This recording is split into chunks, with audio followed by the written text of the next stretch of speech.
আমাদের ভারতীয় সংস্কৃতিতে একটি বিষয় বহু যুগ ধরে চলে আসছে, যেটা সম্পূর্ণ অন্ধবিশ্বাসের ওপর নির্ভর। যেমন ধরো ব্ল্যাক ম্যাজিক কিংবা কালা জাদু, কি তাই তো? আর এর ওপর মানুষ এখনো অনেকটা বিশ্বাস রাখে। তো এরকম স্টোরি তো আমরা অনেক দেখেছি, কিন্তু তারই মধ্যে কমেডি হররের কথা যদি বলি, প্রথমেই আসে রিসেন্ট রিলিজ হওয়া স্ত্রী। তো স্ত্রীর মতনই একটি ভৌতিক স্টোরি হচ্ছে মুঞ্জা, যেটা এই ভৌতিক কার্যকলাপ এবং অন্ধবিশ্বাসের ওপর নির্ভর করে তৈরি। এটা কি কোনোভাবে স্ত্রীর সঙ্গে কানেক্টেড নাকি নয়?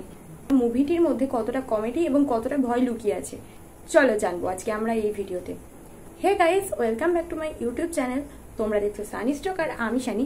আজ আবারও চলে এসেছি নতুন একটা আপডেট নিয়ে মুভি রিলিজ হওয়ার সাথে সাথে। ভিডিওটি কোনো রকম স্কিপ না করে পুরো ভিডিওটি দেখতে থাকো।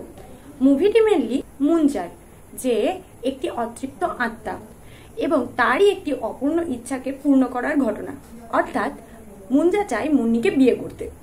এবার বলি, মুঞ্জা কে এবং কেনই বা সে মুন্নিকে বিয়ে করতে চায়? শুধুই কি এটা অপূর্ণ ইচ্ছে, নাকি এর পিছনে অন্য কোনো কারণ লুকিয়ে আছে? কেনই বা এতটা উতলা তাকে বিয়ে করার জন্য?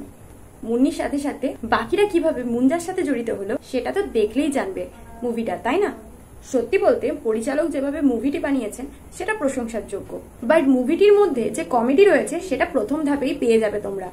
তবে সেকেন্ড ধাপে মুভিটি একটু জটিলতার দিকে যাবে, অর্থাৎ কমেডি ভাবটা অতটাও পাবে না, তবে রহস্য আর সাসপেন্সটা কিন্তু থাকবেই। সেকেন্ড ধাপে কমেডিটা একটু টলমলে আছে, যেমনটা আমরা দেখেছিলাম স্ত্রী কমেডি হরর মুভির ক্ষেত্রে।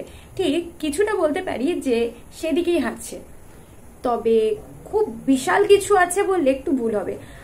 কোনো এক্সট্রা কোনো বিষয় কিন্তু রাখা হয়নি এখানে, বাকি সবই ঠিকঠাক। তবে মুঞ্জা ক্যারেক্টারটাকে আমাদের সামনে প্রেজেন্ট করতে যেভাবে শুরু করা হয়েছিল, অর্থাৎ গল্পটা যেভাবে প্রেজেন্ট করা হয়েছে, সেটা আর একটু সুন্দর হতে পারতো বলে আমার মনে হয়। তোমাদের কি একটু অন্য কিছু মনে হয়? তাহলে কমেন্ট সেকশনে জানাও। অর্থাৎ ওপেন যে সাসপেন্সটা আমরা বুঝতে পারছি, সেই সাসপেন্সটা যদি হঠাৎ করে হতো কেমন হতো বলো তো? আর হরর মুভি বলতে আমরা যেটা বুঝি হঠাৎ করে বিষয়টা, কি তাই তো? সত্যি বলতে হরর মুভি ওয়াইজ সাসপেন্সটা অনেকটাই কম ছিল। কমেডি যেটা দেখানো হয়েছে তাতে করে কিন্তু মানুষ হাসবেই এবং তোমরাও হাসবে, এটুকু নিশ্চিত। সেকেন্ড ধাপে ক্লাইম্যাক্স তো রয়েছে, তবে লাস্ট সিনটা যদি তোমরা না দেখে মিস করে উঠে যাও তাহলে বলবো পুরোটাই লস। একটু ধৈর্য ধরে লাস্ট সিনটা তোমাদের দেখতেই হবে, কারণ শেষে রয়েছে ছোট্ট করে একটা সারপ্রাইজ ক্লিপ, যেটা তোমাদের ভালো লাগবেই। লিড অ্যাক্টরের অ্যাক্টিংটা সত্যি অসাধারণ ছিল, এটাকে নিয়ে কিছু বলা যাবে না।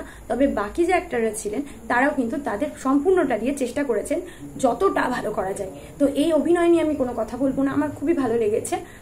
অল ওভার সব ঠিকঠাক, তোমাদেরও আশা করি খুবই ভালো লাগবে। যেটুকু আমার কমতি মনে হয়েছে আমি তোমাদের সঙ্গে শেয়ার করেছি।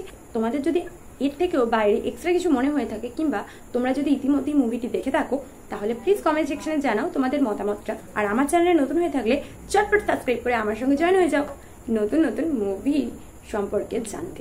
ভিডিওটি ভালো লাগলে একটা লাইক করতে কিন্তু ভুলো না। আজকের মতো ভিডিওটি এখানেই শেষ, দেখা হচ্ছে নেক্সট ভিডিওতে নেক্সট আপডেট নিয়ে, খুব তাড়াতাড়ি, প্রমিস। টাটা।